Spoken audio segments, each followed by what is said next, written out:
এই budget challenging অবশ্যই, এবং এই বড় বাজেট বিএনপি দ্বারাই বাস্তবায়িত হবে ইনশাআল্লাহ।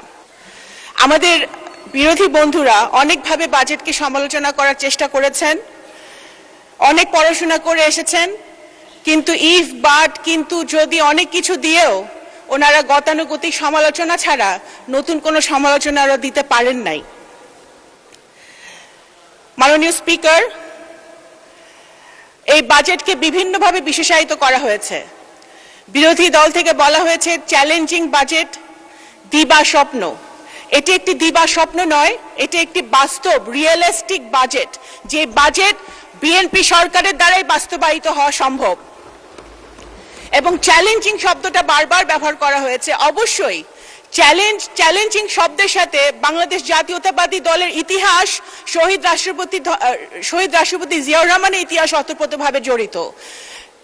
মুক্তিযুদ্ধের সময় বাংলাদেশ যখন একটি চ্যালেঞ্জের মুখে ছিল, তখন এই চ্যালেঞ্জের মুখ থেকে বাংলাদেশের মানুষকে দিশা দেখিয়েছিলেন স্বাধীনতা ঘোষণা দিয়ে শহীদ রাষ্ট্রপতি জিয়াউর রহমান। পরবর্তীকালে তলাবিহীন ঝুড়ি থেকে বাংলাদেশকে একটি স্বনির্ভর বাংলাদেশে পরিণত করার জন্য, উন্নত বাংলাদেশে পরিণত করার জন্য সেই চ্যালেঞ্জটা উনি হাতে নিয়েছিলেন শহীদ রাষ্ট্রপতি জিয়াউর রহমান।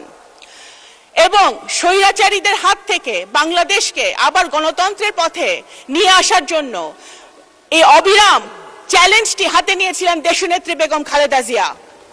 এবং বর্তমানে একটি ভঙ্গুর অর্থনীতির সময় যখন সবগুলো সিস্টেম ভেঙে গেছিল, স্বৈরাচারীরা সবকিছু সিস্টেম ভেঙে দিয়েছিল, অর্থনীতিকে ধস নামিয়েছে, সেই ভঙ্গুর অর্থনীতিতে বাংলাদেশের ইতিহাসের সবচেয়ে কঠিন সময় মাননীয় প্রধানমন্ত্রী জনাব তারেক রহমান বাংলাদেশের দায়িত্ব নিয়ে সবচেয়ে বড় চ্যালেঞ্জ নিয়েছেন।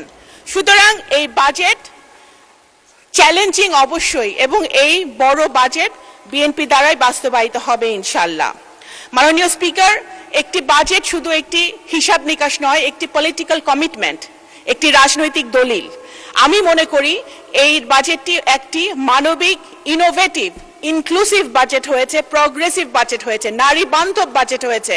যে বাজেট নারীদের কথা বলে, নারীর ক্ষমতায়নের কথা বলে, সেই বাজেট